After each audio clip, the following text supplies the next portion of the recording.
Xalq deputatlari shahar kengashining navbatdagi 33-sessiyasida 20 nafar deputatdan 12 nafar qatnashmoqda. 3 nafar deputat turli uzrli sabablarga ko'ra ishtirok etmayapti. Sessiyada shahar kengashi deputatlari, tegishli tashkilot, korxona va muassasalar rahbarlari, nodavlat notijorat tashkilotlar, siyosiy partiyalar hamda ommaviy axborot vositalari vakillari qatnashmoqda. Sessiyani ochish to'g'risida kimda qanday taklif bor? Sessiya ishi ochilsin degan taklif tushmoqda. Shu taklifga qo'shilgan deputatlar qo'l ko'tarib tasdiqlab berishingizni so'rayman. Qarshilar, betaraflar qabul qilindi. Rahmat. Xalq deputatlari shahar kengashining navbatdagi 33-sessiyasini ochiq deb e'lon qilaman. Hurmatli deputatlar, mahalliy davlat hokimiyati to'g'risidagi O'zbekiston Respublikasi qonunining 17-moddasiga binoan sessiya kotibini saylashimiz kerak. Sessiya kotibligiga 2-Kamolat saylov okrugidan shahar kengashi deputati Nurnazarov Ravshan Ibrohimovni saylash to'g'risida taklif bor. Boshqa takliflar bormi?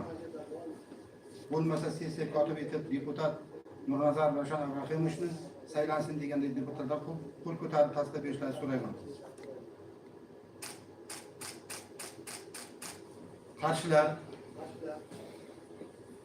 betaraflar qabul qilindi. Rahmat. Hurmatli deputatlar, endi sessiya kun tartibi va reglamentini tasdiqlab olishimiz kerak. Sessiya kun tartibi va reglament loyihasi Telegram kanali orqali elektron tarzda taqdim etilgan. Kun tartibiga boshqa o'zgartirish va qo'shimchalar bormi? Bo'lmasa ovozga qo'yaman.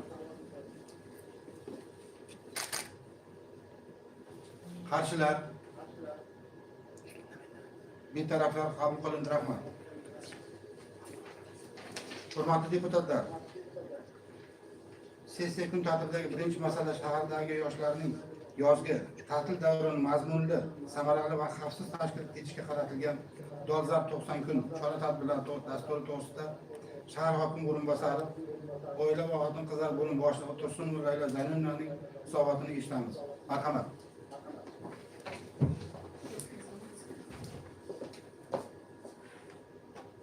Assalomu alaykum, hurmatli Nazbek Isroilovich, hurmatli deputatlar va bugungi sessiya ishtirokchilari. Dolzarb 90 kunlik bo'yicha ma'lumot bermoqchiman. Quyidagi ma'lumot. Zarafshon shahrida 15 ta mahallari tuman markazlarida 90 kun davomida tashkil etiladigan tadbirlar kalendar rejasi va dasturlari tasdiqlanib, barcha mas'ullarga yetkazildi.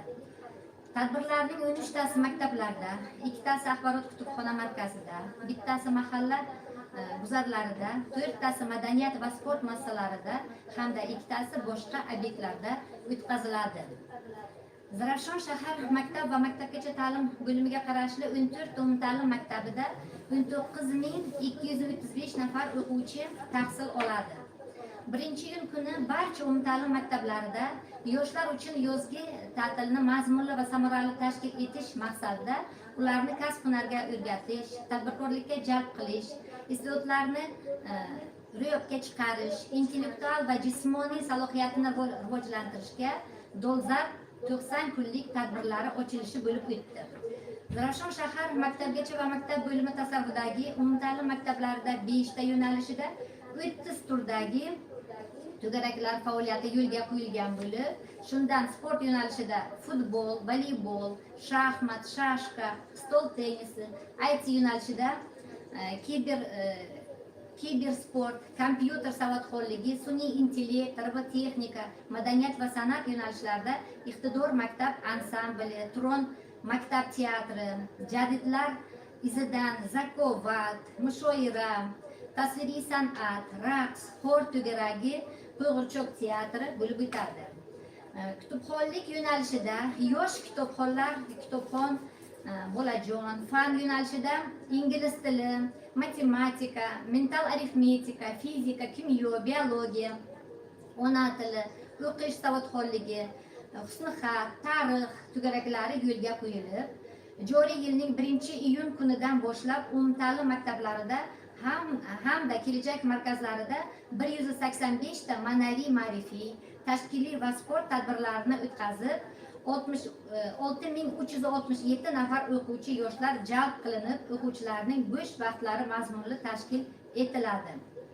Jumladan, sport tadbirlarida 620 nafar, o'quv kurs va to'garaklarida 635 nafar o'quvchi yoshlar jalb qilingan.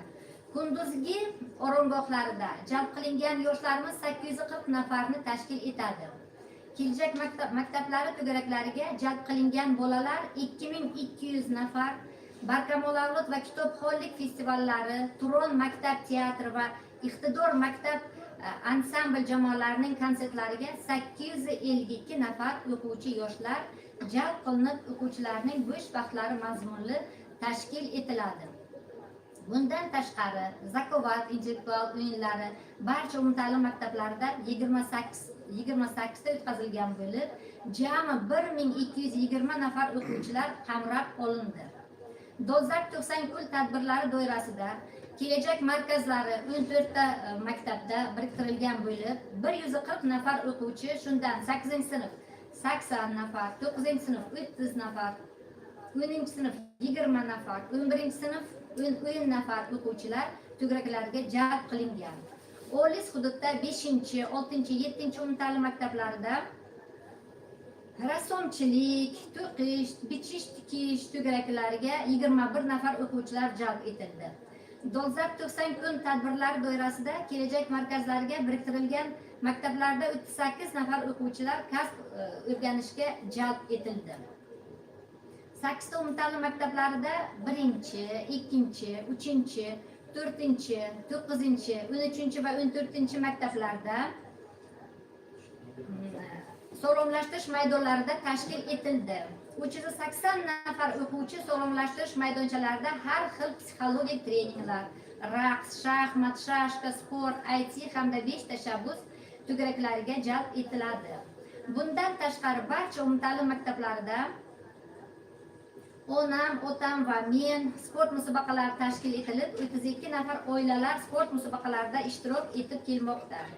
IT to'garaklarida 1400 o'quvchi jalb qilingan. Shuningdek, Yoshlar ishlari agentligi tegishli korxona va idoralar bilan birgalikda yozlarni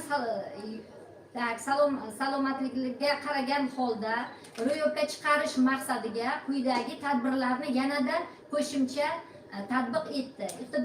Iqtidorni namoyish etish, bilimlarni mustahkamlash hamda kitob o'qishni qo'llab-quvvatlashga qaratilgan tadbirlar, Ibrat debat turniri, Zakovat intellektual o'yinlari, eng yaxshi kitobxon o'quvchi, eng yaxshi kitobxon, qo'noqlar va zukkolar, zamonaviy kasblar tanlovlari, yoz o'tmoqda so'z insholar tanlovi o'tkaziladi. Gala konsertlar, teatr va film namoyishlari, badiiy kechalar, zamonaviy musiqa, raqs bo'yicha talant shou, konsert dasturlari, olis va chekka hududlarda yoshlar eksperimental teatr studiyasining ko'chma teatr namoyishlari, yoshlik kinostudiyasi filmlari va kino kechalari tashkil etiladi. Yoshlarning shaxsiy rivojlanishiga ko'maklashuvchi loyihalarni ommalashtirishga qaratilgan tadbirlardan Qizlar akademiyasi, mutolaa, ustoz loyihalarni ommalashtirishda tabiatni asraylik, ekologika qaratilgan sog'lom tanda sog'lom aql sport musobaqalari, yoshlar marafoni tashkil etiladi. Shuningdek, rassomchilik, amaliy san'at, moda va dizayn yo'nalishlarida ko'rgazmalar ham tashkil etiladi. Mani axborotim shundan iborat edi. Savollaringiz bo'lsa marhamat.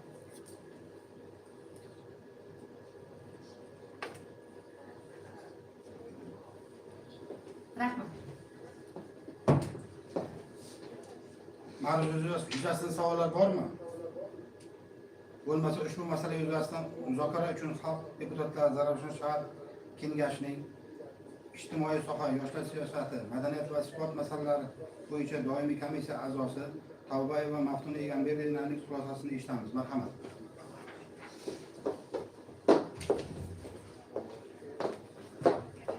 Assalomu alaykum, hurmatli sessiya ishtirokchilari.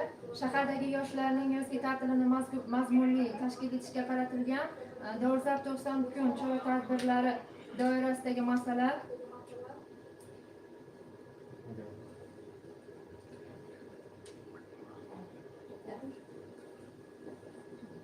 Xalq deputatlari Zarafshon shahar kengashining ijtimoiy soha, yoshlar siyosati, madaniyat va sport masalalari bo'yicha doimiy komissiya yig'ilishida ko'rib chiqildi. Takliflar bilan to'ldirilgan holda kengash qaror qabul qilindi.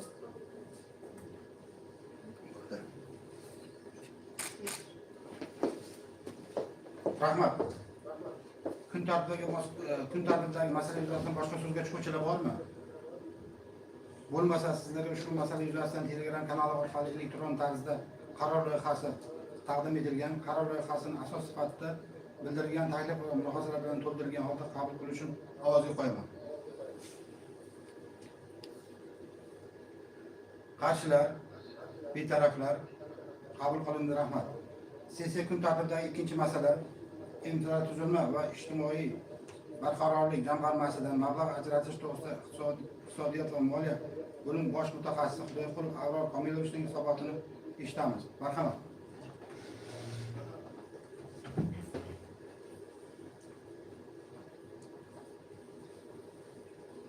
Assalomu alaykum, hurmatli Nazir Bisturov, hurmatli yig'ilish ishtirokchilari, deputatlar. Zarafshon shahar infratuzilma va ijtimoiy barqarorlik jamg'armasi mablag'lari hisobidan mablag' ajratish to'g'risida ma'lumot berib o'taman.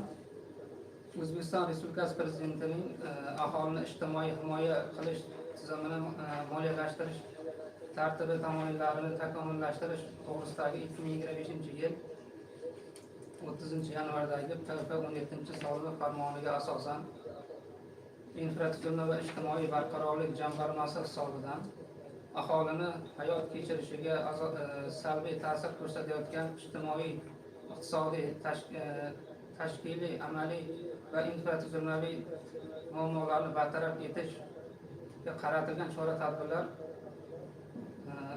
moliyalashtirish belgilangan. Xalq deputatlari Zarafshon shahar kengashining 2025-yil 16-martdagi 7-11-91-5-78-K/23 sonli qaroriga asosan tuzilgan ishchi guruh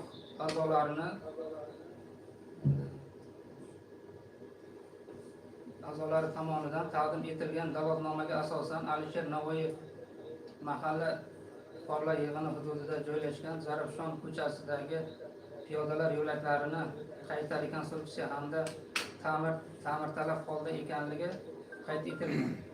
Zarafshon shahar inson ijtimoiy xizmatlari markazi va iqtisodiyot va moliya bo'limlari tomonidan berilgan xulosaga asosan Alisher Navoiyev mahalla fuqarolar yig'ini Zarafshon ko'chasidagi piyodalar yo'laklarini zamonaviy ko'rinishga keltirish orqali mahalla aholisini xavfsiz hayot kechirish va aholiga qulaylik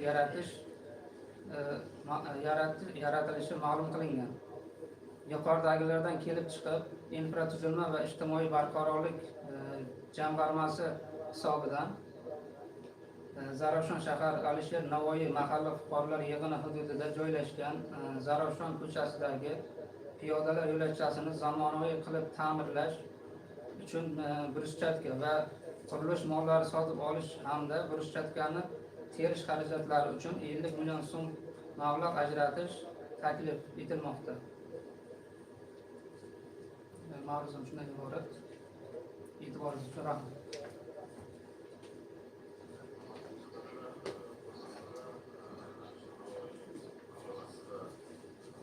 Bozor joylashgan. Markaziy bozorda chorrahasida fuqarolarimizni o'tib qaytish uchun, yo'lni kesib o'tish uchun deyarli sharoitli. Shuning uchun mana xabarlarimiz bo'lsa, mazonani oldida hozir yangi zamonaviy peshxodni yo'laklar qilyapmiz. Ko'rdingizlar menimcha, mazon oltini Gerb chorraha deydi yoki o'sha Magic City chorrahasi deydi. Ana shunaqangi ko'rinishga keltirish uchun o'sha Alisher Navoiy mahallasi joylashgan bozorimizni chorrahasini shu ahvolga keltirish va deyarli burchakka terib yo'lni ham kengaytirish bor yoqda va doimiy komissiyalardan 100 marta iltimos qilib shu taklif aytiladi. Avtobuslarni tartibli yurishi va albatta bozorni raqamlashtirishi, bozor o'zi ham raqamlashadi, jamoat transporti ham tartiblashadi, piyoda ham tartiblashadi. Qo'shimcha bor. Mavzu yuzasidan savollar bormi? Ushbu masala yuzasidan muzokara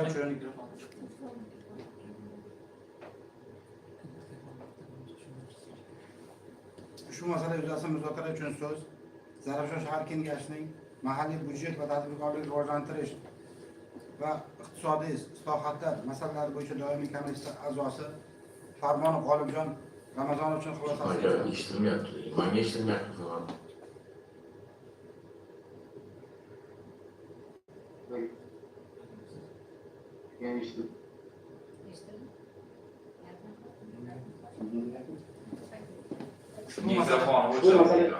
Ushbu masala yuzasidan muzokara uchun Zarafshon shahar kengashi mahalliy byudjet tadbirkorlikni rivojlantirish va iqtisodiy islohotlar masalalari bo'yicha doimiy komissiya a'zosi Farmonov G'olibjon Ramazonovning xulosasini eshitamiz. Marhamat.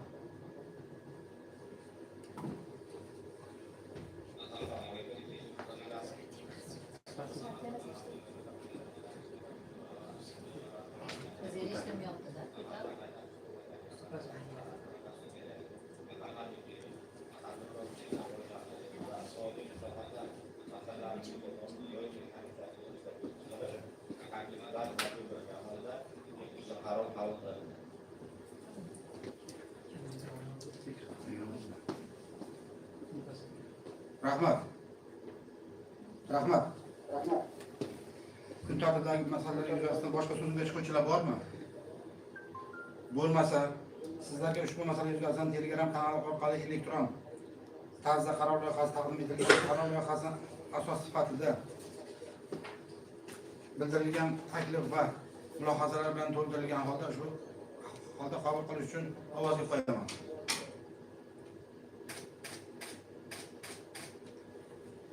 Qarshilar, betaraflar qabul qilindi. Rahmat. Sessiya kun tartibidagi 3-masala O'zbekiston Respublikasi Prezidentining 2026-yil 5-yildagi 2026-yilda hududlarni yangicha yondashuvlar asosida rivojlantirish orqali aholi daromadini oshirish, barqaror ish o'rinlarini yaratish hamda kambag'allikni qisqartirish chora-tadbirlari to'g'risidagi FQ 49-son qarorining ijrosi to'g'risida shahar hokimi o'rinbosari Olibek Qo'shiqbedinovning hisobotini eshitamiz. Marhamat.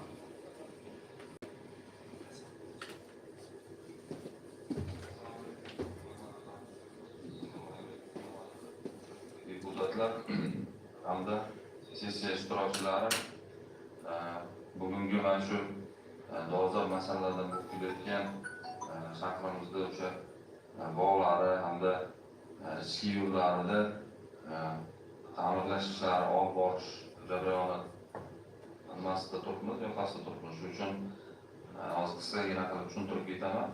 Mana shu O'zbekiston Respublikasi Prezidentining 2026-yil 5-fevraldagi 49-son qarori ijrosi yuzasidan amalga oshirilgan ishlarda bu yerda qurilish jarayonida hozir yo'l bilan rekonstruksiya turibdi.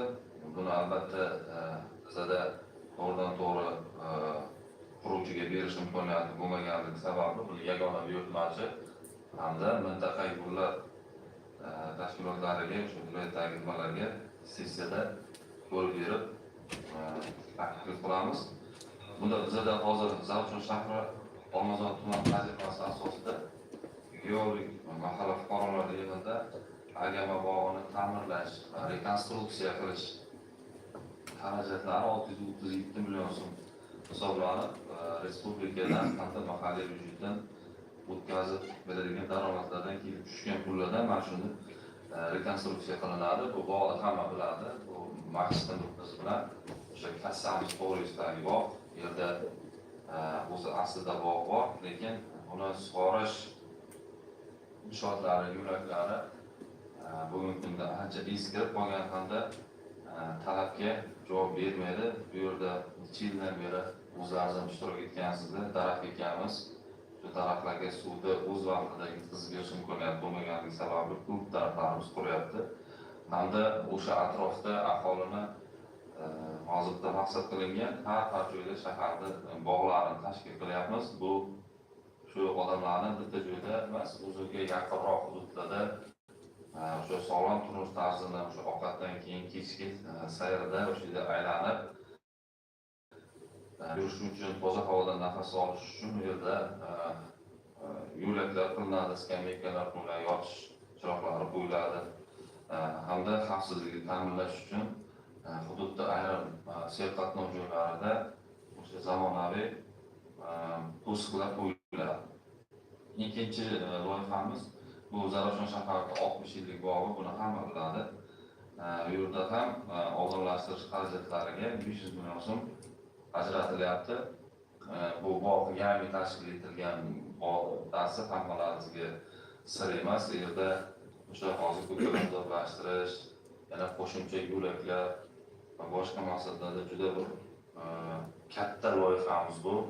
Katta loyihamizga ozroq o'sha mablag'lar yetmaganligi sababli mana shu yana qo'shimcha ajratildi. Bu yerda yana driver loyihamiz ham bor. Ikkalasi hamohang bo'lib bir shaharda ko'rkiga ko'p qo'shadigan bir ajoyib bir odamlarni o'sha aylanadigan, toza havoda nafas oladigan bir hududga aylantiramiz. Uchinchi loyihamiz bu mintaqa gullar buyurtmachisiga erishimiz kerak. Bu Zarafshon shahri Olmazor tuman tajribasi asosida Yulduz Bufeyni ichki ko'chalarini asfalt qilish uchun 800 million so'm ajratilyapti.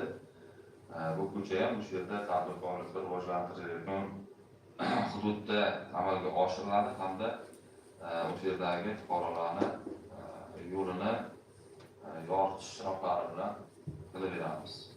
To'rtinchi loyihamiz bu Zarafshon shahar Olmazor tuman tajribasi asosida yangi Zarafshon muhitidagi Marvarid ko'ngilochar markazini kirib kelish yo'lini asfalt qilish xarajatlari uchun 144 million 924 ming hamda 345 million 76 ming so'm mablag' ajratilyapti. Bu juda ham bir yaxshi o'ylangan loyihalardan bittasi. Odamlar o'sha mahallaga borish uchun, maktabga borish uchun uzoq yo'lda aylanib kelayotgan xavfli bo'lsa ham o'sha temir yo'lni kesib o'tishga harakat qiladi. Bu yerda o'sha odamlarni shart-sharoiti hamda borish imkoniyatlari hammasi ko'rib chiqilib, juda yaxshi o'ylangan bir loyiha. Mana shu to'rtta loyihani hurmatli deputatlarimizdan tasdiqlab berishlarini so'ragan bo'lardik. Qisqacha mana shu loyihalarimiz, agar biror sizlarni qiziqtirgan savol bersa, marhamat. Xushqulbudinov rahmat. Demak, 4-3 loyihangiz mintaqaviy yo'llar bo'limiga beriladi. Shunda asfalt qilish bo'ladi, anaqa vakolat bor, to'g'rimi? Birinchi, birinchisi open byudjeti. Open byudjeti mablag'iga qo'shimcha beriladi. İkincisi bu driver mablag', driverga qo'shimcha beramiz. Yana qo'shimcha. E'tiroz yo'q. Avvalroq paket bor. Assalomu alaykum. Sessiya ishtirokchilari. Juda yaxshi loyihalar aytildi. Agar imkoni bo'lsa, qonunchilikda taqiqlanmagan bo'lsa, mana shu birinchi to'liq qarorda ham xavfsiz ko'cha, xavfsiz yo'lak nimasi o'tgan. Mana shu loyihalarda imkoni bo'lsa shu kameralashtirish masalasini ham bir ko'rib ketsak yaxshi bo'larmidi degan taklifim bor. Zo'r bo'lardi. Qo'shni to'rtalasi ham kiriting, hamma joyga bog'lar ham, ko'chalar ham hammasi. Loyiha. Albatta, avvalambor birinchi o'rinda xavfsizlik bu muhtaram prezident tomonidan ham to'xtatilgan aholi hududlarida kameralar, yuzda ta'minlangan, mashinalar raqami ta'minlangan kamera o'rnatiladi. Rahmat. Men Marhamat. Ovoz kelmayapti xalqlarga. O'chirib qo'ydiz-ku. Yoqing, barobar kasb boya yonib o'chirib qo'ydiz.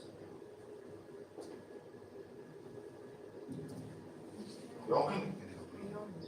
Yo'q, ishlayaptimi? Ha, eshitilyapti. Hokimiyatdan to ana bu Ladona stadiongacha borgan yo'limiz, buni temir yo'llar bular. Taqadaq yuramiz. Yo'l bizga boshqa bu bo'ldi shu yo'l. Keyin shu Polishevskaycha shunday hech bo'lmaganda asfalt qilmasaga shu garmoshkalarni kesib olishi sharoitimiz bor-ku. Shuni qilish kerak. Keyin men bir narsani tushunmayapman, Obodon bilan shirkatni orasidagi chegarani ajratish kerak. Mana to'g'ridan unda chegara. Obodon tozalaydi dedi, shirkat keladi. Obodon tozalaydi, Obodonda shirkat tozalaydi dedi. Rezultat shahrimizda men ishdan kelaman, xuddi bir svalkadek bizga kiradi. To'g'risini aytsam, bu bir necha marta Xurshid sizga men to'g'ri qildim, telefonni olmadingiz. Endi shaharni aylanib piyoda ham yurib ko'rish kerak, shaharning ichi hovlilarni oldilarini duvarlarni ko'rish kerak. Savol bering.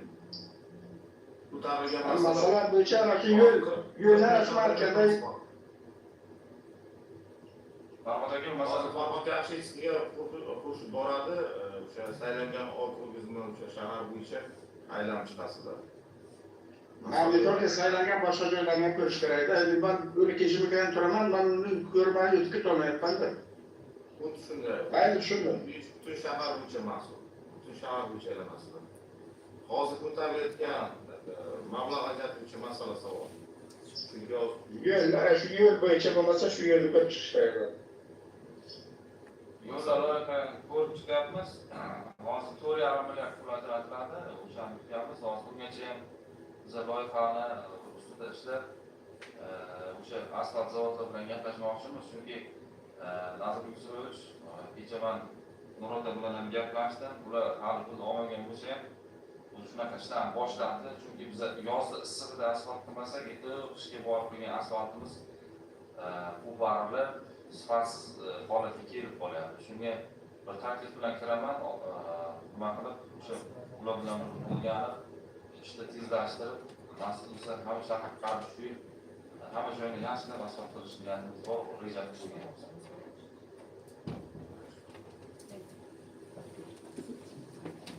Mavzu yuzasidan savollar bormi? Shu masala yuzasidan muzokara uchun so'z Zarafshon shahar kengashi mahalliy byudjet va tadbirkorlikni rivojlantirish va iqtisodiy islohotlar masalalari bo'yicha doimiy komissiya a'zosi Farmonov G'olibjon Ramazonovning xulosasini eshitamiz. Marhamat.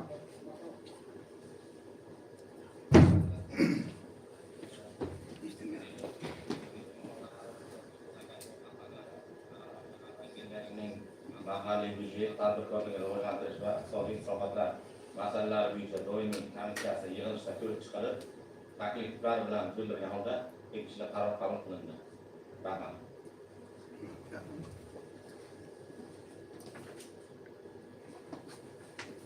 Rahmat. Kun tartibidagi masala yuzasidan boshqa so'zga chiquvchilar bormi? Bo'lmasa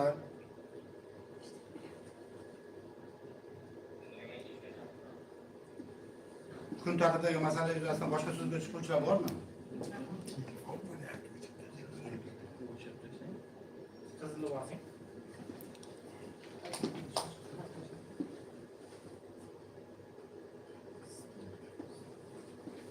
Kun tartibidagi masala yuzasidan boshqa so'zga chiquvchilar bormi? Bo'lmasa sizlarga ushbu masala yuzasidan Telegram kanali orqali elektron tarzda qaror loyihasi taqdim etilgan. Qaror loyihasini asos sifatida bildirilgan taklif va mulohazalar bilan to'ldirilgan holda qabul qilish uchun ovozga qo'yaman.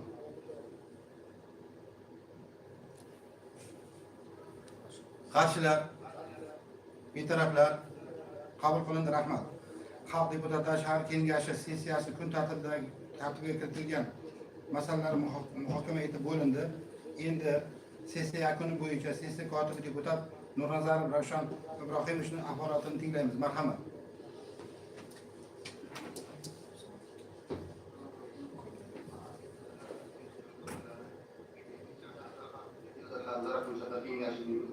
sessiyasi Islom Respublikasining amaldagi qonunchiligi, xalq deputatlari kengashi reglamenti hamda tasdiqlangan kun tartibi asosida o'tkazildi. 7-chi chaqiriq xalq deputatlari shahar kengashining reglamentiga muvofiq belgilangan tartibda o'tkazildi. Sessiya kotibi sifatida jarayonning qonuniyligi va bayon etilgan masalalarning rasmiylashtirilishi bo'yicha quyidagilarni ma'lum qilamiz. Kengashning 20 nafar deputatdan 17 nafari bevosita ishtirok etdi. ovoz berish jarayonlarida kvorum to'liq ta'minlandi. Shuningdek, sessiyada shahar hokimining o'rinbosari, boshqarma va tashkilot rahbarlari va ommaviy axborot vositalari vakillari qatnashdi. Sessiya kun tartibiga kiritilgan muhim masalalar ko'rib chiqildi.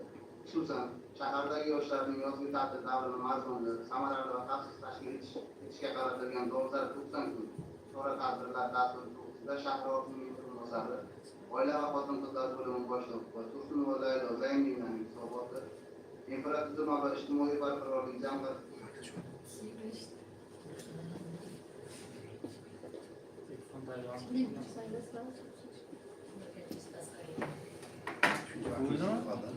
Yana qayta To'xtang.